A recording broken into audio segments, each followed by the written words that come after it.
Hello student, last जो हमारा lecture था that is based on stoichiometry. अब आज हम कुछ छोटे छोटे टॉपिक्स के बारे में डिस्कस करने वाले हैं जो टेक्स्ट बुक में शुरू में दिए हैं, लेकिन मैंने आगे आपको पढ़ाया नहीं क्योंकि पहले चैप्टर 1 का जो मेन टॉपिक्स है वो सारे हमने कंप्लीट कर दिए, like MFEF, mode concept, then concentration and stoichiometry। आज हम कुछ टॉपिक्स जो है वो डिस्कस करने वाले हैं, तो सबके पास टेक्स्ट बुक साथ में रखना। छोटे छोटे टॉपिक्स है जो आज मैं कवर कर रहा हूँ, तो उसमें सबसे पहले हम पढ़ेंगे laws of chemical combination, laws of chemical combination. उसमें सबसे पहले फर्स्ट लॉ है that is given by Lavoisier and which is known as conservation of mass, law of conservation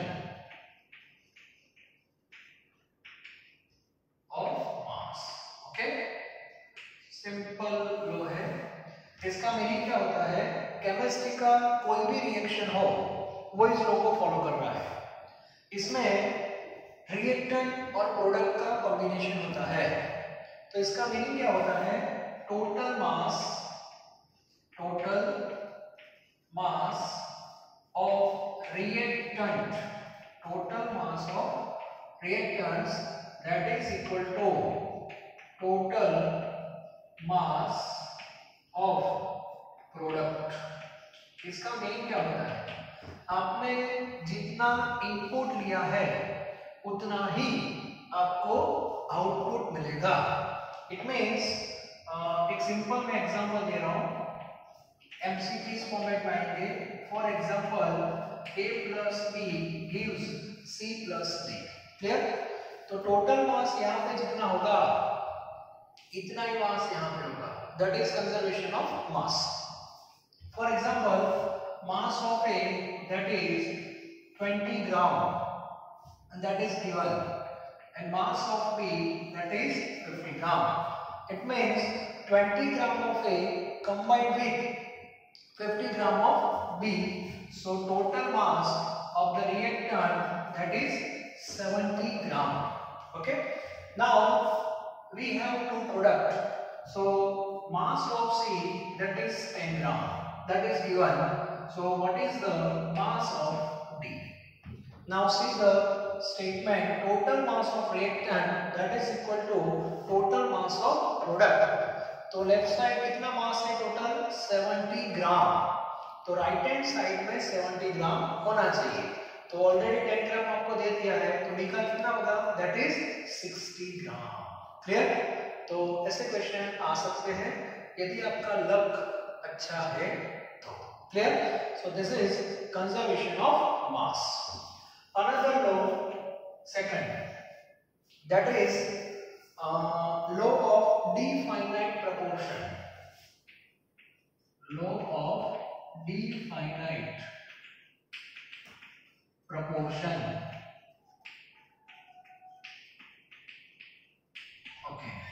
अब इसमें क्या होगा, देखो law of definite proportion, it means यहां पे ऐसा स्टेटमेंट है कि कोई भी सब्सटेंस नेचुरल हो, नेचुरल, फॉर एग्जांपल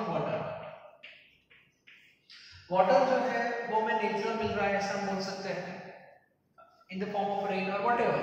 ओके, और हम बना भी सकते हैं, दैट इज सिंथेटिक। आप बोलोगे सर पानी बना सकते हैं, क्यों नहीं बना सकते? If you combine H2 plus O2 gives H2O, so this is the method for the preparation of water. So in both case, natural or synthetic or man-made, percentage composition that is same। मतलब water का a sample है that is natural water, उसमें आप percentage of hydrogen find करो, वही percentage यहाँ पे आपको मिलेंगे। परसेंटेज ऑफ ऑक्सीजन फाइंड करोगे, वही परसेंटेज आपको यहाँ पे मिलेंगे, and that is law of the finite proportion.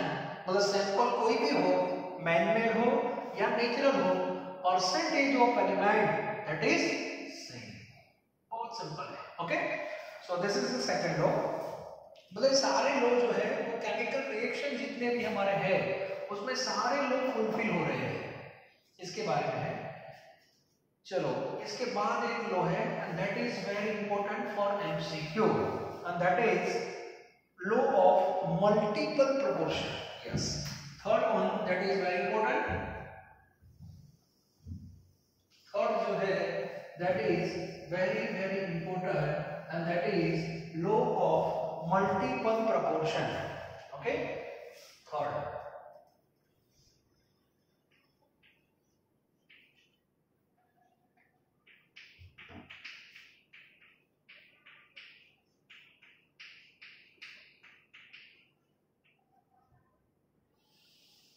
Important है फॉर एमसीक्यू पर्पस मेनली। अब इसमें क्या है, हमारे पास केमिस्ट्री में ऐसे बहुत सारे एलिमेंट्स हैं जो कंबाइन होने के बाद 2 या 3 या 4 कंपाउंड बनाते हैं। For example CNO, one example CNO form CO and CO2। सबको पता है कार्बन और ऑक्सीजन ये दोनों जब कंबाइन होते हैं तो उसमें से आप देखना CO2 भी मिलता है और CO भी मिलता है, carbon monoxide as well as carbon dioxide. अब इसमें क्या होगा, मान लो कि कार्बन मोनोऑक्साइड है और कार्बन डाइऑक्साइड है। ओके, अब दोनों में हम मास लिखते हैं कार्बन और ऑक्सीजन का, तो दोनों में जो कार्बन है उसका मास है 16, सॉरी कार्बन का कितना होता है 12 यस, दोनों में कार्बन फिक्स कर दो that is 12 gram. Okay, now according to 12 gram mass of oxygen that combined with 12 gram carbon in carbon monoxide that is 16 gram और यहाँ पे 32 ग्राम। अब ये जो मल्टीपल प्रोपोर्शन है उसका कॉन्सेप्ट क्या है, 2 कंपाउंड मैंने आपको बताया कार्बन मोनोऑक्साइड और कार्बन डाइऑक्साइड, दोनों में से किसी एक एलिमेंट को फिक्स कर दो। फिक्स कर दो इन द सेंस उसका मास दोनों में सेम होना चाहिए। Clear?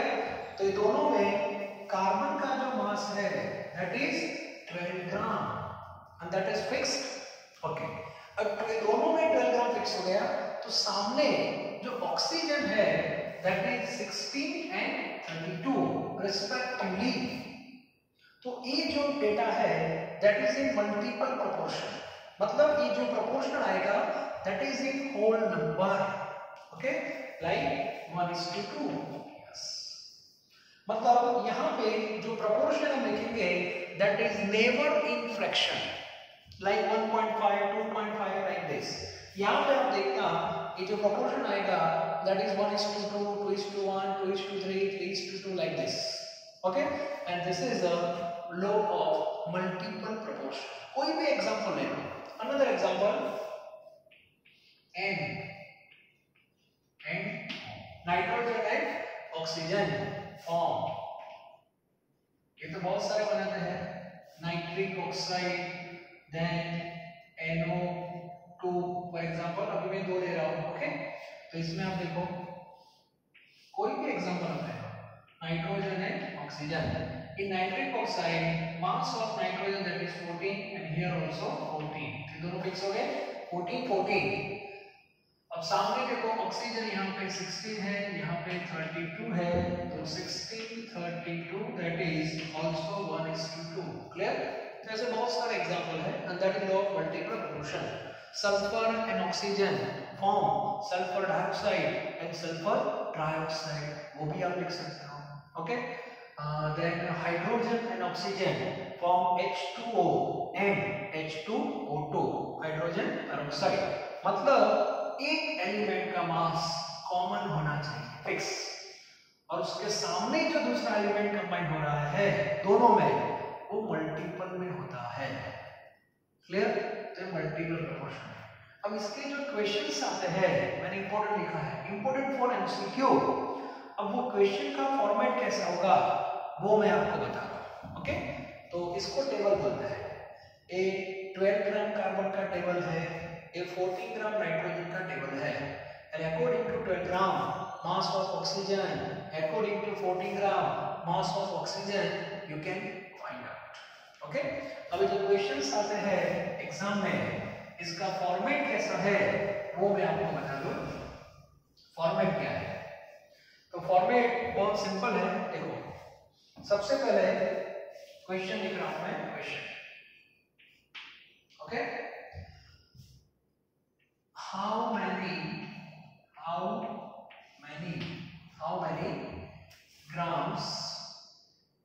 many grams of oxygen combined with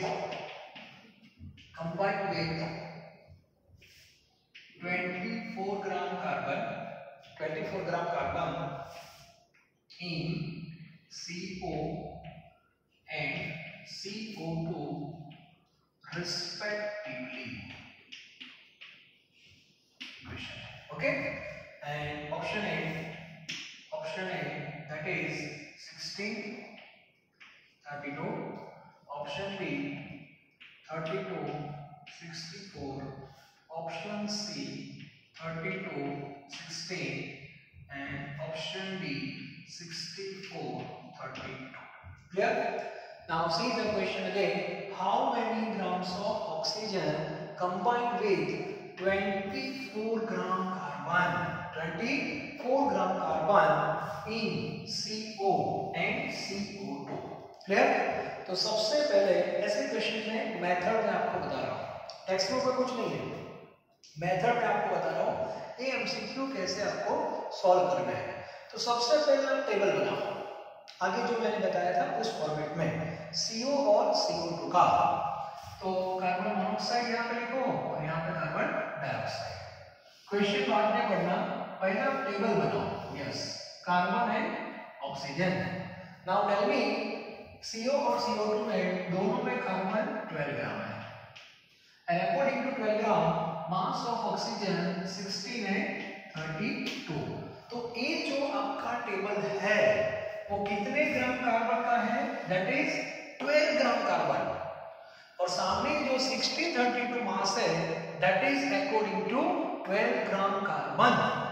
but in question 24 gram carbon is given, 24 gram carbon. So you have to convert this table into 24 gram carbon. How can you convert? By multiplying 2. तो ये table आपका हो गया 24 का।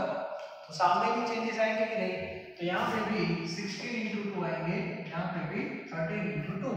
तो आपका जो answer है according to 24 gram that is 32 and 64. So answer becomes B. Clear? तो क्वेश्चन को ऐसे सॉल्व करते हैं। हाँ, यहाँ पे 12 ग्राम है तो यहाँ से, हाँ, मान लो कि 6 ग्राम है तो 6 ग्राम कार्बन, तो 12 वाला टेबल है उसको 2 से क्या कर देना, डिवाइड कर देना। ओके, तो यहाँ पे 8 हो जाएगा और यहाँ पे 16 हो जाएगा। तो इस टाइप के क्वेश्चंस नॉर्मली एग्जाम में आपको मिलेंगे। तो लिख दो क्वेश्चन, बहुत इंपॉर्टेंट है। मतलब मल्टीपल प्रोपोर्शन के एमसीक्यू का फॉर्मेट कैसा होगा वो मैं आपको बता रहा हूं। Clear?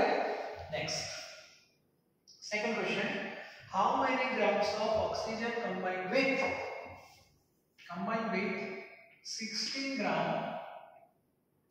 Sulphur, 16 gram sulphur in sulfur dioxide and sulfur trioxide. Okay, option A, that is 32 and 48. Okay, option B, that is 16 and 24 is an option. अब देखो क्या करना है। सबसे पहले टेबल बनाएंगे। टेबल किसका बनाएंगे? SO2 और SO3 का। क्वेश्चन बाद में पढ़ो। Sulphur dioxide and sulphur trioxide. अब जो टेबल बनेगा वो देखो आप, sulfur dioxide and sulfur trioxide, there are two elements in compound. In both compound sulfur that is 32 ग्राम, ये सबको पता है सल्फर 32 है। सामने ऑक्सीजन होगा आपका Ap32 और ये 48। क्लियर? तो ये जो टेबल है that is 32 ग्राम सल्फर का टेबल है, original table. Now you have to convert into 16 gram sulphur. तो 32 का 16 में कन्वर्जन कैसे होगा? डिवाइड बाय 2, यस, 2 से डिवाइड कर दो। 23 को भी 2 से डिवाइड कर दो, तो आंसर आपका हो जाएगा 16 और यहाँ पे 24। It means B option like this. तो ऐसे क्वेश्चंस होता है। ओके, तो ये फॉर्मेट आपको पता होना चाहिए। तो ये भी आप लिख दो। नेक्स्ट क्वेश्चन, उसके बाद थर्ड लिख रहा हूं मैं। Third, okay. How many grams of oxygen combined with 14 gram nitrogen? 14 gram nitrogen in nitric oxide and N2O. Yes, NO and N2O. अब इसमें क्या होगा? Option A 16 32, option B 32 16, option C 16 8, option B 8। चलो check करते हैं। सबसे पहले table बनाना है। चलो फिर से मुझे एक बार बताओ, टेबल किसका बनाएंगे? टेबल दो कंपाउंड है NO एंड N2O। तो यहाँ पे NO और यहाँ पे N2O। अब टेबल देखो कैसे बनेगा वो देखो। ये नाइट्रोजन है और एक ऑक्सीजन है। क्लियर? अब यहाँ पे दोनों में नाइट्रोजन का मास डिफरेंट है। यहाँ पे मास आएगा 14 ग्राम के सामने 16 ग्राम। क्लियर? यहाँ पे देखो N2 है, N2 मींस 28 ग्राम और 16 ग्राम। क्लियर? अब आपको क्या करना है, ये जो टेबल है उसको कन्वर्ट करना है अकॉर्डिंग टू क्वेश्चन। तो क्वेश्चन में नाइट्रोजन फिक्स कर दिया कितना? 14 ग्राम। तो इसका मीनिंग हुआ ये 14 gram as it is, no change. इसको 2 से डिवाइड कर दो बस, हो गया। तो आपका जो आंसर आएगा वो 16 आएगा। 16 that is. So by this way you can solve MCQ related with law of multiple proportion. Clear? कभी-कभी क्वेश्चन जो होता है वो मास प्रोपोर्शन में भी आ सकता है। अभी जो मैंने फॉर्मेट आपको बताई दैट इज मास। अब दूसरा जो फॉर्मेट है that is mass proportion. For example आपका ये जो क्वेश्चन है उसको मैं प्रपोर्शन में ले रहा हूं। कैसे देखो, लिख दिया ना सबने? ओके, अब ये क्वेश्चन को मैं प्रपोर्शन में लिख रहा हूं। What is the mass proportion? mass proportion of oxygen, mass proportion of oxygen combined with 14 gram nitrogen in NO and NO2। Clear? तो इसमें जो ऑप्शन होंगे वो इस फॉर्मेट में होंगे 1:1, then 2:1, then 1:2, then 2:3 like this। Okay, ऐसे प्रोपोर्शन। तो इसको कैसे सॉल्व करना है? तो पहले टेबल बनाओ। टेबल किसका होगा? NO और N2 का ही होगा। टेबल आ गया, ये 14 का, ये 28 का। बाद में 14 में कन्वर्ट कर दो, डिवाइड बाय 2, तो पहले आंसर ही आएगा। तो ऑक्सीजन आएगा 16 फर्स्ट में और दूसरे में 8। तो प्रोपोर्शन क्या हुआ? 2:1। Answer B. इसको बोलते हैं प्रोपोर्शन। ओके, तो प्रोपोर्शन के फॉर्मेट में भी क्वेश्चंस आ सकते हैं। So law of multi proportion that is very very important. Okay, बहुत इजी है और इंटरेस्टिंग क्वेश्चन होता है। जैसे क्वेश्चंस भी आपको सॉल्व करना है। क्लियर? तो ये 3 लॉ आपके जो मेन थे वो यहाँ पे हो गए। इसके बाद जो 2 लॉ दिए हैं उसमें ज्यादा कुछ है नहीं। एक है नंबर 4 जो है टेक्स्ट बुक में, दैट इज लॉ ऑफ गैल्यूसेक। वो भी आपको पढ़ना नहीं है, वो नेक्स्ट चैप्टर में आता है। दैट इज वही है ना, हाँ, नंबर 4 लॉ ऑफ गैल्यूसेक। ये जो पर्टिकुलर लॉ है that is for gaseous reaction. ये पर्टिकुलर किसके लिए है? गैसियस रिएक्शन के लिए है।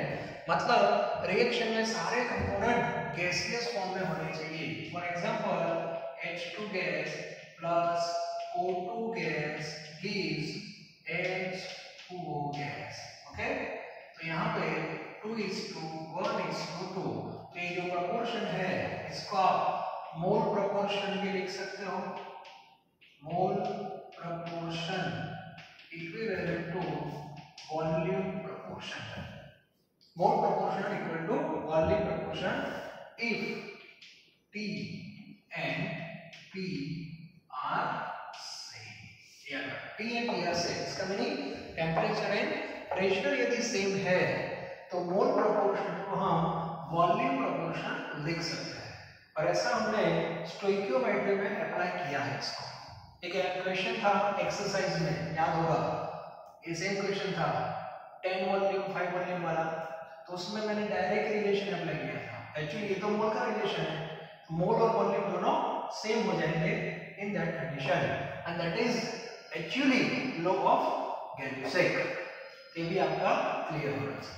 ओके, इसके बाद जो नंबर 5 है दैट इज एवोगैड्रो।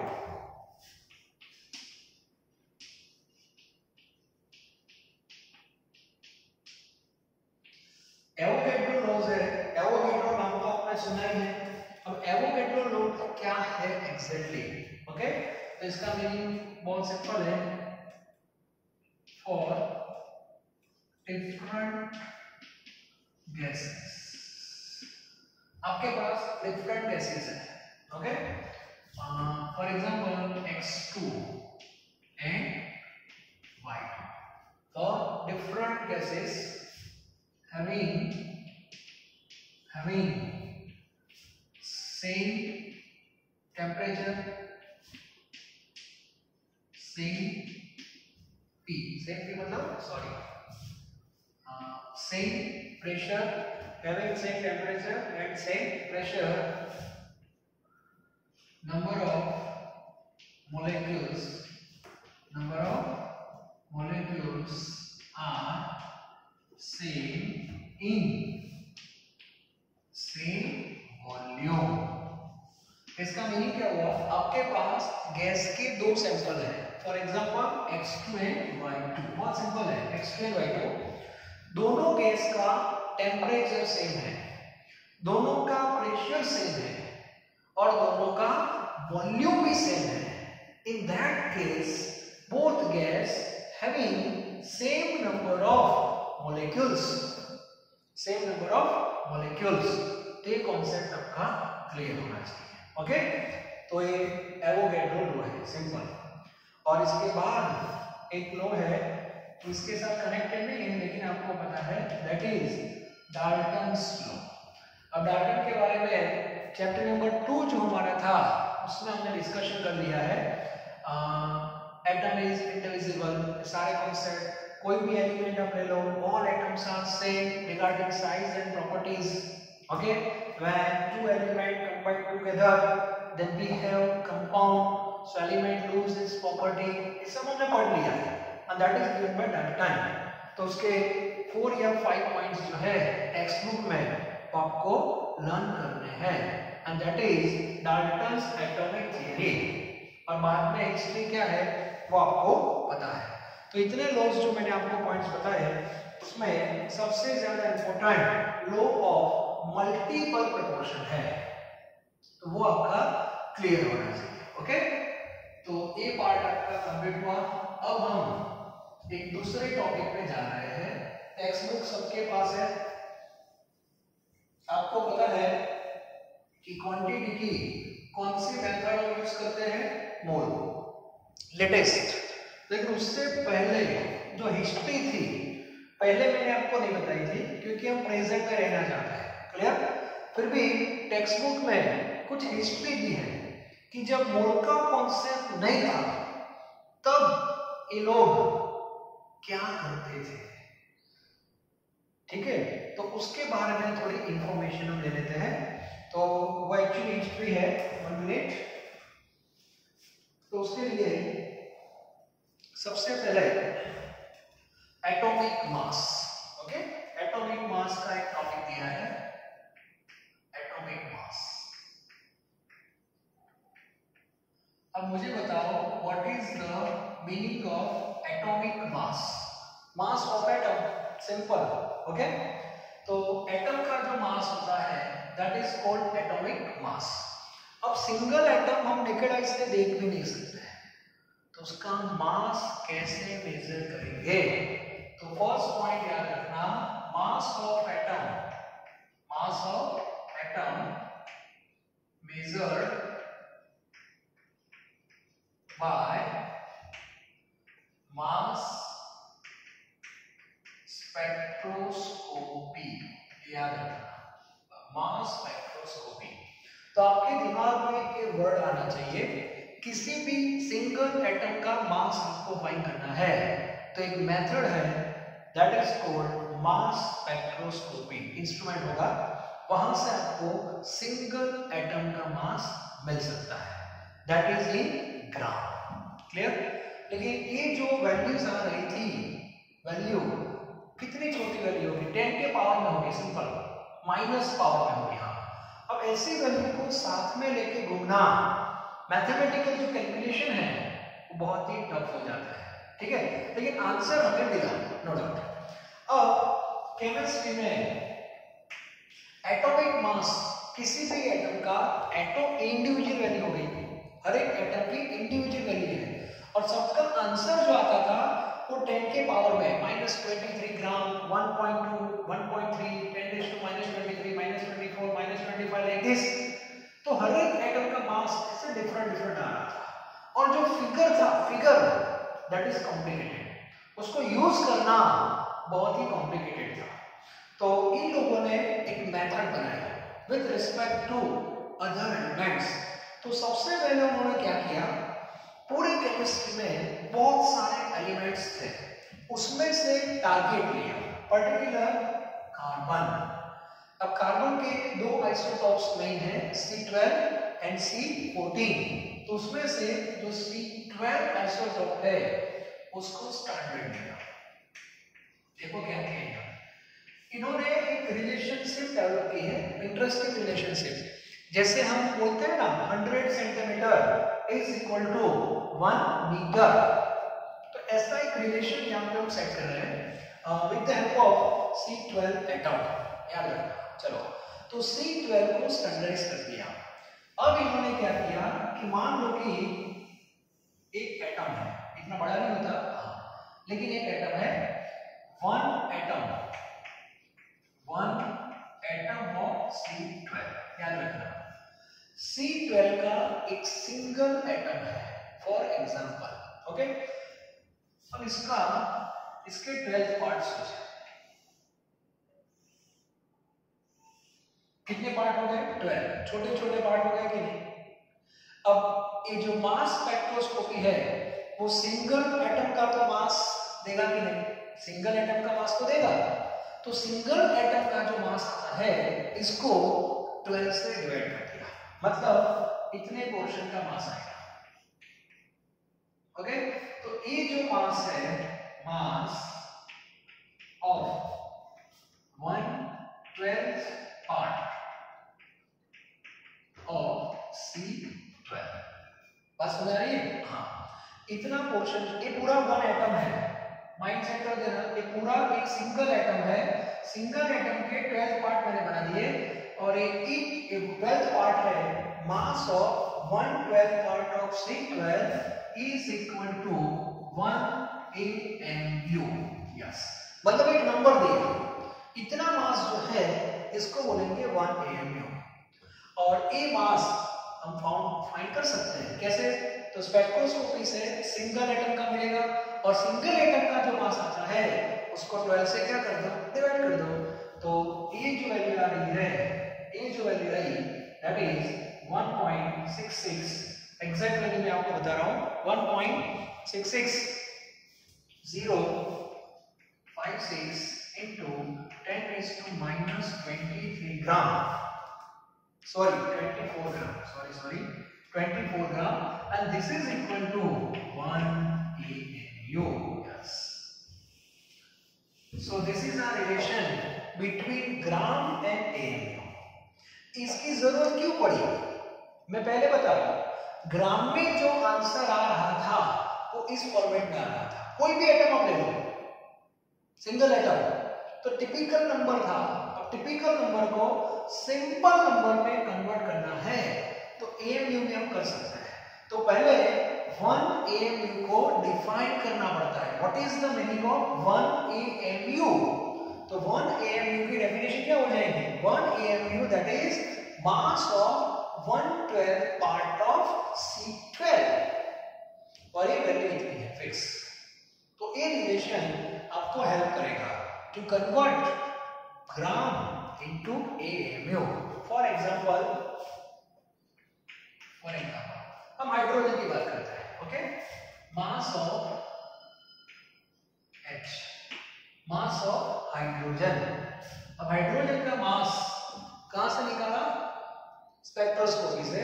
तो इसकी वैल्यू है 1.6736 into 10 raised to minus 24 gram.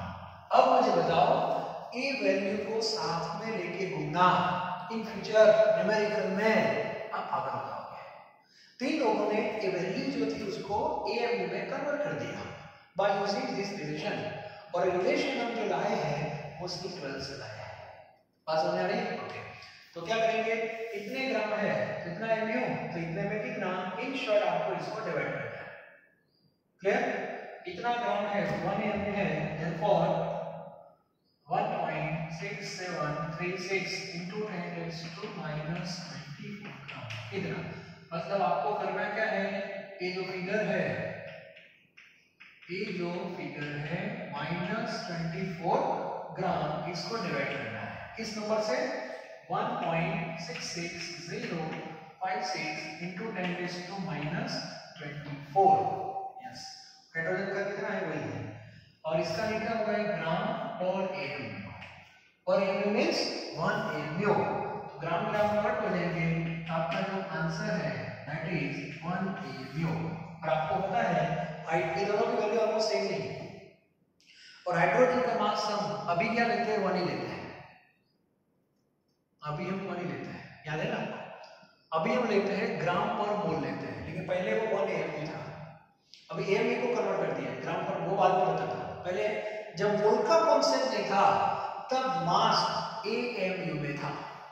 Oxygen का जो मास है, ऑक्सीजन का मास वो 16 AMU है।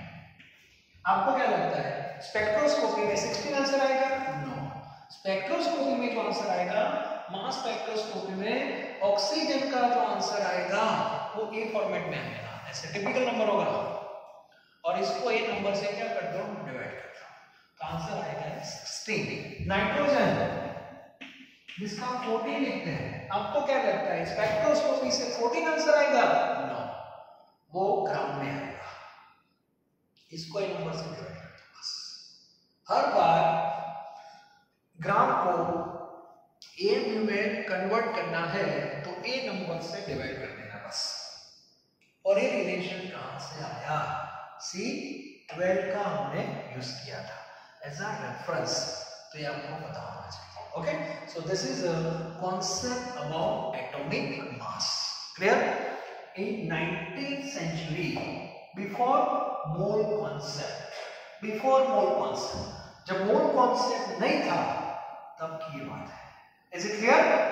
ओके, उसके बाद एटॉमिक मास हमने फाइंड कर दिया। अब एटॉमिक मास जो है उसमें एक वर्ड आता है एवरेज। यस, वो भी मैं आपको बताऊं, ये टॉपिक भी है, एवरेज एटॉमिक मास। अब इसके बारे में थोड़ा पढ़ लेते हैं, एवरेज एटॉमिक मास क्या है।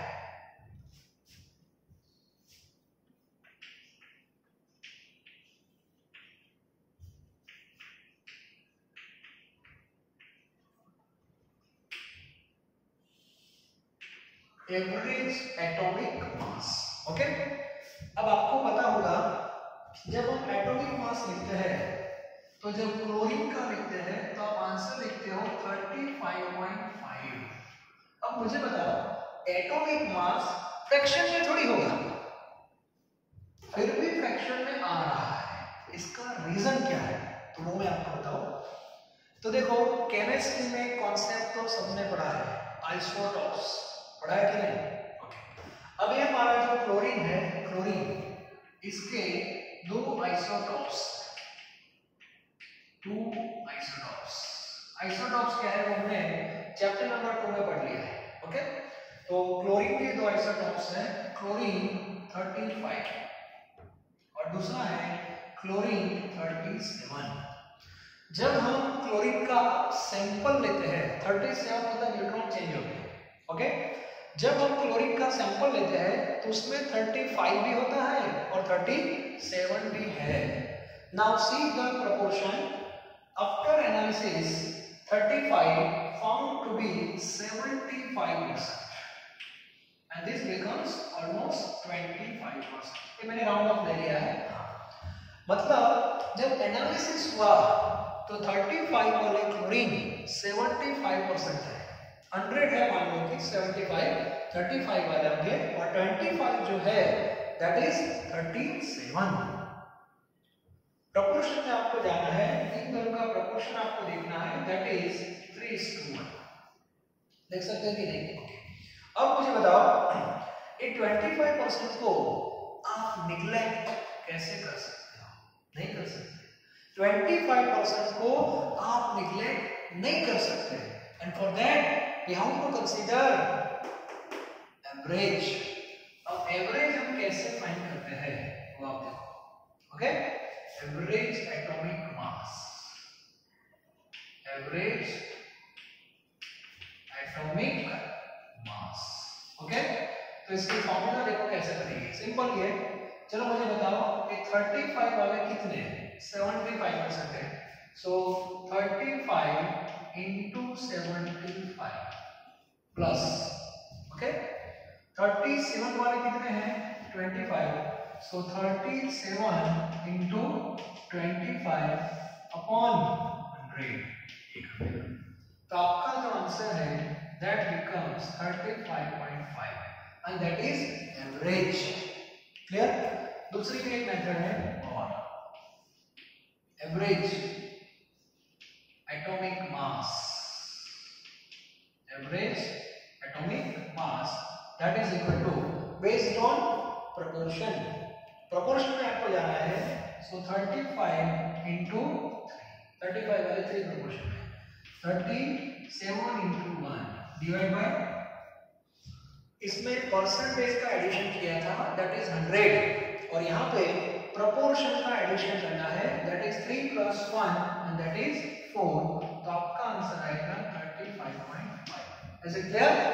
तो केमिस्ट्री में नॉट ओनली क्लोरीन, ऐसे बहुत सारे एलिमेंट है जिसका atomic mass that is in fraction.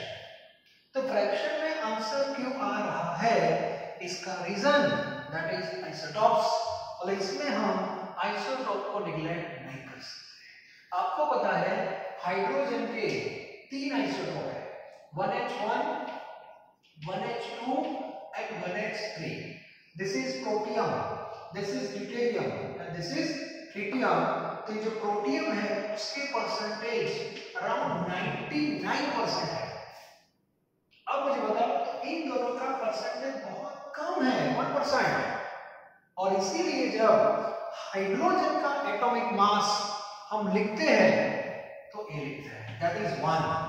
इन दोनों को हम निग्लेक्ट करते हैं क्योंकि परसेंटेज बहुत कम है। क्लोरीन में आप निग्लेक्ट नहीं कर सकते। क्लियर?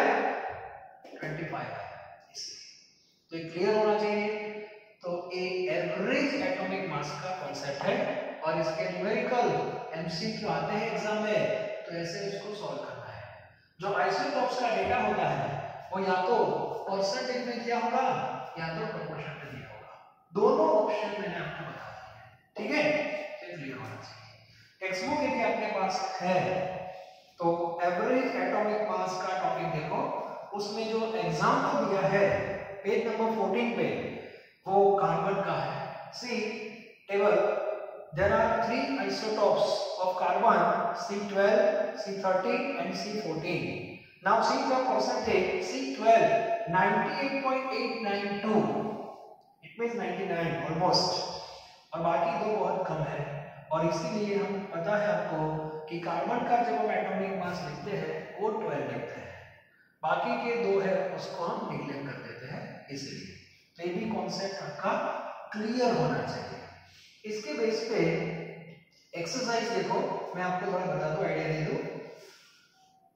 एक्सरसाइज देखो, उसमें क्वेश्चन नंबर 1.9, सी क्वेश्चन नंबर 1.9, उसमें इंफॉर्मेशन दी है रिगार्डिंग क्लोरीन 35 एंड 37। मैंने राउंड ऑफ लिया है, इन्होंने एक्चुअल परसेंटेज दिए हैं 35 75.77 एंड 37 24.23, तो परसेंटेज एक्चुअल दिए हैं और साथ में एटॉमिक मास भी एक्यूरेट लिया है। ओके, अब हमें एवरेज फाइंड करना है, तो ये डेटा मैंने राउंड ऑफ में मल्टीप्लाई किया था। आपको क्या करना है, एक क्वेश्चन में जो 35 के परसेंटेज है 75.77 लेने हैं, 75 नहीं 75.77 इंटू 35 नहीं 34.9689, एक्यूरेट डेटा यहाँ पे लेना है और डिवाइड बाय 100, तो आपका आंसर 35.5 ही आएगा। क्लियर। और ऐसा एक दूसरा क्वेश्चन भी मैं आपको बता दूं, एंड दैट इज आर्गन। उसमें भी देखो, there are 3 isotopes of argon, question number 1.32 in exercise 1.32, there are 3 isotopes of argon having atomic mass and percentage, मतलब 3 आइसोटॉप है, तो 3 बार मल्टीप्लिकेशन करना है और बीच में एडिशन कर देना अपॉन 100, तो आपको एवरेज की वैल्यू मिल जाएगी। Clear. So this is concept about atomic mass and average atomic mass in terms of AMU. Clear? Okay.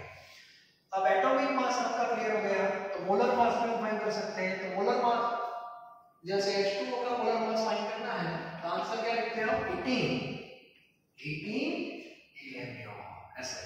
तो 19th सेंचुरी तक मास का कौन सा यूनिट चल रहा था, AMU, that is atomic mass unit. इसको अभी सिंपल यूबी लिखते हैं, that is unified mass. Okay, तो 19th सेंचुरी तक ये सब चला।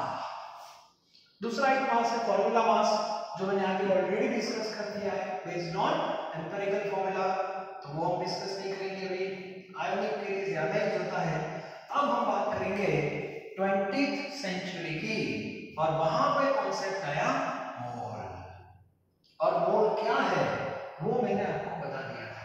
Okay, 1 mole that is number, और उसमें कितने नंबर आते हैं वो मैंने आपको बताया था। कितने नंबर आते हैं, 6.022 into 10 to the power 23।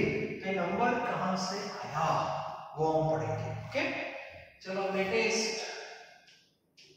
20th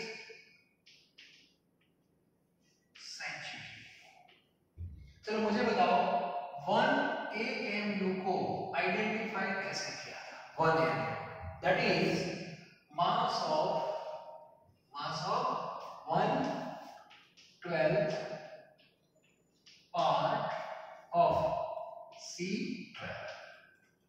clear. और इसको बोलते थे 1 AMU, मतलब इसका रिलेशन भी इसके साथ ही था। अब यहाँ पे नया कॉन्सेप्ट आया, that is 1 mole, and mole that is based on number, ये नंबर के बेस पे है, like dozen, 1 dozen is equal to 12। तो इन लोगों ने अब क्या किया, क्वांटिटी का एक यूनिट आइडेंटिफाई किया, 1 मोल ऐसे। अब बोला कि 1 मोल किसको बोलेंगे, जैसे 1 AMU किसको बोलना था वो क्लियर हो गया था, इसकी वैल्यू भी आ गई 1.66 into 10 raised to minus 24 gram and that is equal to 1 AMU। Relation क्या है और इसको हम यूज भी कर लिया, AMU चला बहुत चला। अब 20th सेंचुरी में एक नया कॉन्सेप्ट जो आया दैट इज मोल, एक वर्ड इंट्रोड्यूस किया गया दैट इज मोल। और कोई भी वर्ड जब इंट्रोड्यूस होता है तो पहले उसकी डेफिनेशन सेट होती है, 1 मोल किसको बोलेंगे, ओके। तो इन्होंने मेंशन कर दिया 1 mole means what, number of species. यहां पे मैं वर्ड यूज कर रहा हूं नंबर ऑफ स्पीसीज, क्योंकि आपको पता है आगे जाके word atom, molecule, electron, proton सबके लिए अप्लाई होने वाला है, okay. Number of species present in 12 gram carbon C12। फिर से मतलब आपके पास फिर से C12 को ही टारगेट लिया, लेकिन इस बार C12 कितना लेना है, 12 ग्राम। 12 ग्राम में जितने एटम्स मतलब स्पीसीज होते हैं दैट इज कॉल्ड 1 मोल। अब ये नंबर कैसे लाएंगे, तो फिर से हम क्या करेंगे, देखो अब ये लोग क्या कर रहे हैं, फिर से हम जाएंगे इसके पास मास स्पेक्ट्रोस्कोपी। चलो इसके पास जाते हैं। ये क्या करता है आपको पता है, ये आपको मास देता है कितने एटम का, सिंगल का। तो मास स्पेक्ट्रोस्कोपी से हमें वैल्यू मिली mass of 1 C12 atom, yes, mass of 1 C12 atom, यहां से वैल्यू आ गई। और ये वैल्यू है that is 1.992648 into 10 raised to minus 23 gram, इतनी वैल्यू आई। कहां से, स्पेक्ट्रोस्कोप, ए फिगर आ गया, यस, मास ऑफ 1। अब इसका डायरेक्ट यूज करेंगे, ओके। इट मींस इसका मीनिंग क्या हुआ, 1.99 into 10 raised to minus 23 gram equivalent to 1 atom of C12, ऐसा लिख सकते हैं, ओके। Therefore 1 मोल आइडेंटिफाई करना था, हमें नंबर ऑफ स्पीसीज चाहिए इन 12 ग्राम कार्बन में, therefore in 12 ग्राम कितना, बस समझ रही है, मतलब एक 12 जो है इसको डिवाइड करना है, ओके। ये 12 ग्राम है और इसको डिवाइड करना है 1.99 into 10 raised to minus 23 ग्राम पर एटम, ग्राम पर एटम। और इसको जब हम सॉल्व करेंगे तो आंसर आएगा 6.022 10 raised to 23 एटम, इतने एटम आएंगे। और इतने एटम जो आएंगे वो कितने ग्राम में आए, 12 ग्राम कार्बन, ये 12 ग्राम का आंसर आ गया। और 12 ग्राम को क्या बोलेंगे, 12 ग्राम को बोलेंगे 1 मोल, यस। तो इतने एटम आ गए दैट इज पर 12 ग्राम, और 12 ग्राम मींस निकाल देना, पर 12 ग्राम मींस 1 मोल। तो 1 मोल में इतने एटम पे फिक्स हो गया, और इसीलिए हम फिगर लेते हैं 6.022 10 raised to 23। तो इस बेस पे पूरा मोल का कॉन्सेप्ट है, और अभी लेटेस्ट जो चल रहा है वो मोल चल रहा है, क्लियर। इस बेस पे पूरा मोल का कॉन्सेप्ट है, तो क्लियर होना चाहिए, और डायरेक्ट यूज करते हैं। लेकिन ये नंबर आया कहां से, 1 मोल में इतने स्पीसीज है, ये नंबर कहां से सेट हुआ। तो फिर से एक बार रिपीट कर रहा हूं, जैसे 1 AMU को आइडेंटिफाई किया था वैसे पहले 1 मोल को आइडेंटिफाई करना है। Number of species present in 12 gram carbon, 12 gram carbon में जितने स्पीसीज होते हैं दैट इज 1 मोल, फिक्स कर दिया, ओके। अब 12 ग्राम कार्बन में कितने स्पीसीज होते हैं वो कैसे फाइंड करेंगे, तो उससे पहले आपके पास स्पेक्ट्रोस्कोपी से सिंगल का मास लेना पड़ेगा। तो सिंगल का मास इतना है, तो इसका मीनिंग क्या होगा, ये सिंगल है, इसका मास इतना है, तो इतना mass is equal to 1 atom. 1 atom of single आपके पास 12 ग्राम कितने, तो 12 को नंबर से क्या कर दो, डिवाइड कर दो, तो ये नंबर आ जाएगा, and that is known as Avogadro number. और इतने नंबर 12 ग्राम में है, और 12 ग्राम में जो नंबर होते हैं दैट इज 1 मोल। क्लियर? तो इस बेस पे मोल का कांसेप्ट चला, and this is the latest concept to represent quantity in terms of number like dozen. Clear? तो आज का ये टॉपिक यहाँ पे कंप्लीट हो रहा है। ओके, तो एक्सरसाइज जो है उसमें आपको वर्क करना है थोड़ा। एक्सरसाइज में मैंने आपको, मुझे याद है तब तक कंसंट्रेशन के सारे एक्सरसाइज के सब मैंने करवा दिए, स्टोइकियोमेट्री के भी मैंने आपको करवा दिए हैं। बीच में मोड कॉन्सेप्ट के कुछ रह गए हैं, शायद MIPF के रह गए हैं, और ये सब। तो उससे रिलेटेड जो भी क्वेश्चंस है वो आपको सॉल्व करने हैं। ठीक है, एज अ होमवर्क ये सब आप लिख देना, स्क्रीनशॉट ले लो अच्छी तरह, अरे पूरा पेज पे लिख देना। ये सब इंफॉर्मेशन है और कुछ नहीं है, लेकिन पता होना चाहिए। ओके, अब कौन सा के क्वेश्चन आपको होमवर्क में दे रहा हूं मैं, वो सारे आप कंप्लीट कर दो, तो हमारा ये पूरा टॉपिक जो है वो क्लियर हो जाएगा। ओके, एक्सरसाइज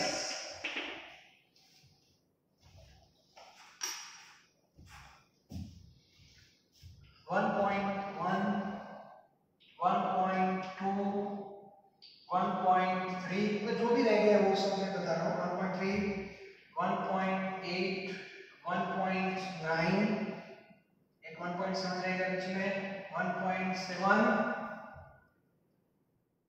जो बीच में रह गए वो मैंने करवा दिए, टेंशन मत लेना। 1.9 तक हो गए, 1.10, 1.10, then 1.17, एक कंसंट्रेशन का रह गया है ppm का, 1.17,